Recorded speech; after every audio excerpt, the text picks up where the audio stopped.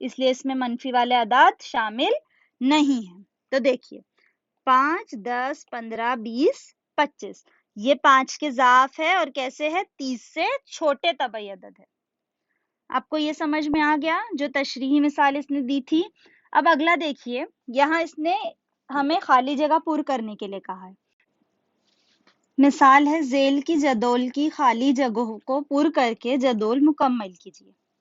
یہاں سب سے پہلا ہے ایکس، یہ 15 سے چھوٹا جفت طبعی عدد ہے. دیکھیے 15 سے چھوٹا ہونا چاہیے جفت اور طبعی عدد. طبعی عدد کی شروعات 1 سے ہوتی ہے نا، اور یہ جفت ہونا چاہیے. جفت عدد کہاں سے شروع ہوتے ہیں؟ 2 سے. 2 4 6 8 ہے نا، اور یہ کہاں تک ہونے چاہیے؟ 15 سے چھوٹے مطلب 14 تک. تو 2 سے 14 تک کے تمام جفت اعداد اس میں شامل ہیں، جیسے 2 4 6 8 10 12 اور 14. اگلا دیکھیے ایکس، یہ 1 سے 20 کے درمیان کامل مربع. کامل مربع عدد وہ ہوتا ہے جو کسی عدد کا مربع ہو. جیسے یہ کہاں سے شروع ہو رہا ہے؟ 1 سے. 1 کسی کا مربع ہے کیا؟ بالکل ہے. 1 کا مربع ہے تو یہ بھی کامل مربع عدد میں شامل ہوگا. اگلا 2 کا مربع کیا ہوتا ہے؟ 4. 3 کا 9. 4 کا 16. اب 5 کا مربع ہوتا ہے 25. وہ 20 سے بڑا ہو جائے گا اس لیے اسے ہم شامل نہیں کریں گے. تو یہاں سیٹ بی میں کون کون سے ارکان آئیں گے؟ 1 4 9 اور 16. اگلا اے ای آئی او you. A E I O you کیا ہے؟ واول. واولز کو ہم اردو میں کہتے ہیں حروف علت. کیا کہتے ہیں؟ حروف علت. یعنی سی جو ہے وہ ایکس اس طرح ہے، ایکس ایک حروف علت ہے نا. اگلا وائی، یہ قوس قزح کا ایک رنگ ہے. قوس قزح کے رنگ کیسے یاد رکھتے ہیں ہم؟ وب کیور. اس میں سب سے پہلا آتا ہے وائلٹ. وائلٹ کو کیا کہتے ہیں؟ بنفشی. کیا کہتے ہیں؟ بنفشی. اس کے بعد آتا ہے انڈیگو. انڈیگو یعنی جامنی. اس کے بعد ہے بلو. بلو یعنی نیلا. اگلا ہے گرین یعنی ہرا. اس کے بعد یلو یعنی پیلا. اورنج یعنی نارنگی. پھر سب سے آخر میں ہے لال. اسے آپ کسی بھی ترتیب میں لکھ سکتے ہیں، چاہے تو آپ لال سے شروعات کریں اور بنفشی پر ختم کریں، یا بنفشی سے شروعات کر کے لال پر ختم کریں. اگلا ہے ایکس، یہ صحیح عدد اس طرح ہے کہ نفی 3 اور 3 کے درمیان ہے. سارے صحیح اعداد جو نفی 3 اور 3 کے درمیان ہے، لیکن نفی 3 اور 3 شامل ہوگی کیا؟ نہیں. کیوں نہیں؟ کیونکہ یہ جو علامت ہے یہ چھوٹے اور بڑے کی علامت ہے. مطلب ایکس یا تو نفی 3 سے بڑا ہونا چاہیے یا پھر 3 سے چھوٹا ہونا چاہیے. برابر ہے کیا؟ اس طرح ہوتی ہے. اگر برابر ہمیں شامل کرنا ہے تو وہ علامت اس طرح ہوگی. یہاں برابر شامل نہیں ہے، اس لیے ہمیں 3 سے چھوٹا اور نفی 3 سے بڑا لینا ہے.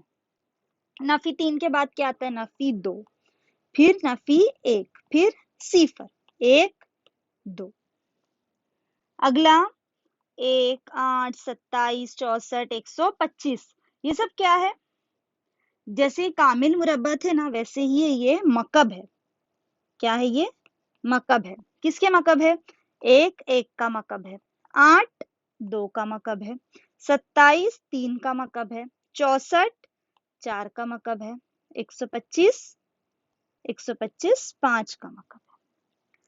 تو دیکھیے یہاں جو ہے ایم، یہ کس طرح کا سیٹ ہوگا؟ جہاں پہ مکب ہے اعداد ہے نا، تو ایکس اس طرح ہے. ایکس جو ہے وہ کیا ہے؟ کس کے درمیان ہے؟ 1 سے 5 کے یہ جو ہے 1 سے شروعات ہوتی ہے اور 125 یعنی 130 سے چھوٹا ہے نا. تو یہ 1 سے کہاں تک ہے؟ 125 کے درمیان کامل، جیسے مربع تھے ویسے مکعب عدد ہے۔ سمجھ میں آ گیا ہوگا؟ اب جو اگلی ایکسرسائز ہے 1.1 وہ ہم اگلے لیکچر میں شروع کریں گے۔